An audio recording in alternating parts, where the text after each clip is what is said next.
Welcome to Storybook's Synopsis of Gladiator 2. Gladiator 2, Rise of the Sun. 16 years after the fall of Emperor Marcus Aurelius, Rome stands fractured, ruled by the brutal and power-hungry twin emperors, Geta and Caracalla.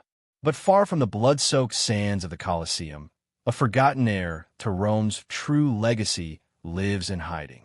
Lucius Verus Aurelius, once the boy watched over by Maximus, is now a man living in exile under the name Hanno in the sun-scorched deserts of Numidia. Peace is shattered when a Roman legion, led by the war-hardened general Acacius, storms the city. Lucius is captured. His wife Erisad is slain. His past stripped away. His future chained in iron. Thrown into the savage world of gladiators, Lucius is forced into battle against feral baboons for the amusement of his captors. His raw fury impresses Macrinus, a scheming slaver who promises him one thing: win in the arena, and he'll earn a chance to face the man who destroyed his life, Acacius. Back in Rome, Acacius returns as a decorated war hero. The twin emperors stage extravagant games to honor him, as they plot a new war of conquest across Persia and India. But under the marble masks of nobility, betrayal brews. Senator Thrax hosts a lavish banquet, forcing Lucius into a gladiatorial duel to entertain Rome's elite. When Lucius recites Virgil mid-fight, the crowd senses there's more to this fighter than blood and muscle. The city begins to whisper. In the arena, Lucius channels the legend of Maximus Decimus Meridius, turning each battle into a message of rebellion. Among the crowd, a familiar face watches with dread and awe: Lucilla, his mother, the former empress. She knows who he is, but Lucius is not ready to forgive. He blames her for a childhood spent in exile and for the wife he could not protect. When Lucius attempts to assassinate Acacius during a colossal, staged naval battle in the Colosseum, he fails, but the city takes notice. The blood of revolution begins to boil. Lucius finds solace and purpose in Ravi, the gladiator physician who once fought his way to freedom. In secret, Ravi shows Lucius a hidden shrine to Maximus, where his sword and armor await the one worthy to rise.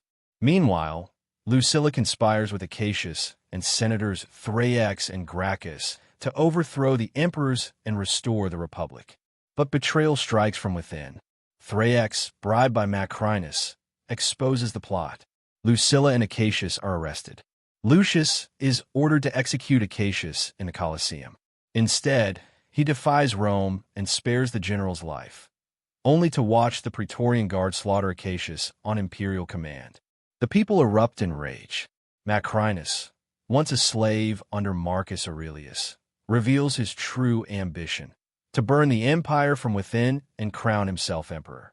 He manipulates Caracalla into murdering his brother Geta, then plunges the empire into madness, naming his pet monkey as consul and framing Lucius and Lucilla for rebellion. Lucius is forced into a final battle in the Colosseum, alone against a horde, with Lucilla at his side. The trap is set, but fate has other plans. Lucilla reveals a secret. Lucius is not only a noble heir, he is the son of Maximus. She gifts him his father's ring, the symbol of a legacy forged in vengeance and honor. Ravi escapes with the ring to rally Acacius's loyal legions.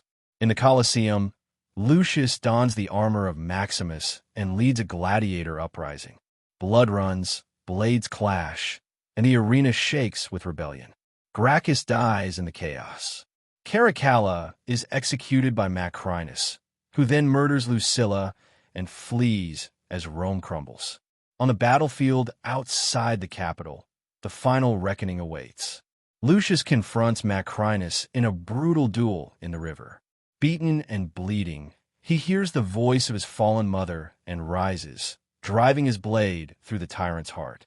With Rome's armies watching, Lucius unveils his identity as the rightful heir and son of the great Maximus. In a fiery speech, he calls for unity, not of conquest, but of hope. Not of emperors, but of a Rome reborn. As the dust settles, Lucius stands alone in the Colosseum once more, where fathers died and empires fell. The son of Maximus gazes across the blood-soaked sand, and a legacy begins anew. Thank you for watching Storybooks Movie Synopsis. Don't forget to like and subscribe for more movies.